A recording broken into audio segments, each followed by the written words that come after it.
queridos viejos y hermanos. Les escribo para hacerles saber de que estoy bien. Espero que al recibir esta carta se encuentren igual y tranquilos. Esta puede ser la última o penúltima carta que les escriba desde las Malvinas, porque hay comentarios que nos vamos la semana que viene, como podemos irnos de acá 2 meses, como les había contado. Estoy tranquilo y contento por haber conocido Malvinas. Estoy en la isla Soledad. Nos habían dicho que íbamos de instrucción, y fue casi parecido, nomás que fuimos a Malvinas. Acá hace un frío tremendo. Esta carta las escribí con las manos congeladas. Bueno, viejo, aprovecho estas pocas líneas para saludarte a vos y a todos. Chau y un beso. Firma un joven de 18 años. Él y sus compañeros tuvieron esta única forma de comunicarse con su familia hace 40 años atrás, en lo que pensaban que iba a ser una instrucción más. Quien firma la carta es mi papá. Y mientras lo escucho hablar sobre los detalles de sus vivencias, presto atención a sus ojos brillosos, su voz que tiembla, su mente que se transporta a la época. Me cuenta que dormían en pozos a bajas temperaturas y tapados con su propia vestimenta. Perdieron peso, y no por hacer algún tipo de dieta, sino por falta de comida. Muchos pasaron su cumpleaños allá, y nadie sabía de ese día especial. Tenían que correr, porque un pedazo de metal bastante potente los perseguía por sus espaldas. Sí, estaban en una guerra. Como hija menor y la favorita, se me hace difícil hablar sobre la guerra de Malvinas. Es inevitable que no empiece a lagrimear. La conexión que tengo con mi papá es única. Lo veo y pienso que a mi edad actual, 18 años, estaba luchando por todos nosotros. Dejo que se exprese libremente cuando quiera, cuando lo necesite, e incluso respeto su silencio. No quiero remover ese dolor que duró 74 días y sigue durando hasta el día de hoy. Sinceramente, me cuesta decirle lo que siento y pienso al respecto, pero trato de demostrárselo. Le digo que lo quiero, lo abrazo, le agradezco y me pego a él como un imán. Lo que me contó mi papá me hizo ver que las cosas pueden cambiar de golpe, que lo que yo doy por cierto hoy, mañana puede no serlo. Y que por lo tanto lo importante no es lo material o lo económico que puede desaparecer rápidamente, sino lo sencillo, las cosas simples de la vida.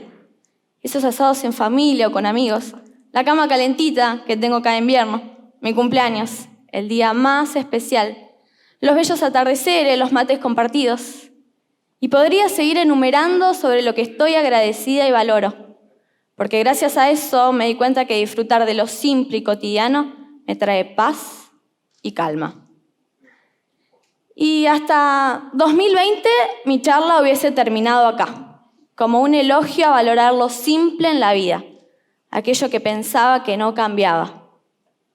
Hasta que llegó algo que me desestructuró a mí y a muchos de nosotros. La pandemia.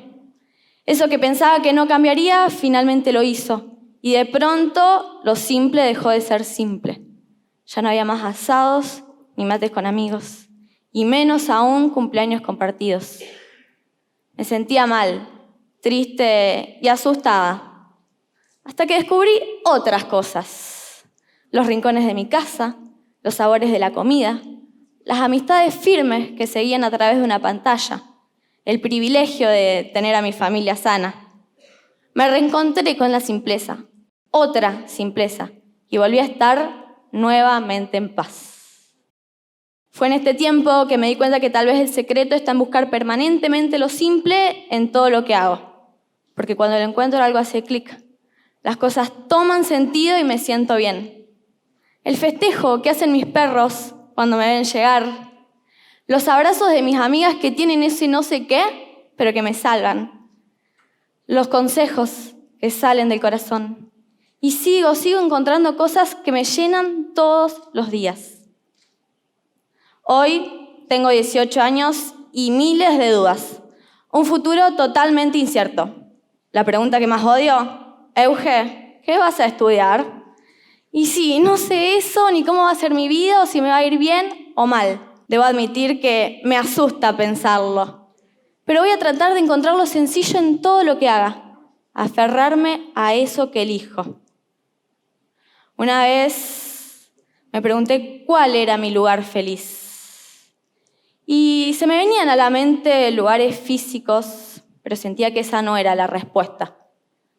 Hasta que llegué a la conclusión de que no encontraba un lugar en el mapa con sus coordenadas exactas, sino que encontraba personas, encontraba momentos, sensaciones y experiencias. Elijo 1000 veces esa sobremesa en familia llena de risas y recuerdos. Una ronda alrededor de un fogón junto con mis amigos. El vos podés de las personas que más confían en mí. El minuto que falta para brindar y comenzar un nuevo año. Las canciones que se sienten y traspasan. Un me haces bien. Volvemos a lo simple en todo momento. No esperemos a que ocurra una guerra o una pandemia para darnos cuenta de eso. Quizás haya situaciones en las que cueste mucho hacerlo. Quizás, a medida que crezca, me dé cuenta que no siempre es posible. Quizás lo simple no sea tan sencillo, pero por ahora yo prefiero creer que sí. Incluso, a veces me pregunto si mi papá habrá encontrado lo sencillo en Malvinas, si ese amigo en la trinchera o las cartas que recibía habrán sido suficientes. Querido papá, te escribo esta carta desde el lugar que nunca pensé estar. Estamos juntos, vos, yo, nuestra historia. Se me agranda el corazón de orgullo cada vez que pienso en Malvinas. Admiro tu valentía y agradezco que seas parte de mi vida. Te elijo en esta y en miles de vidas más. Lo sos todo, papá. Quiero seguir compartiendo y haciendo historias juntos. Te quiero infinitamente, con amor, tu pequeña.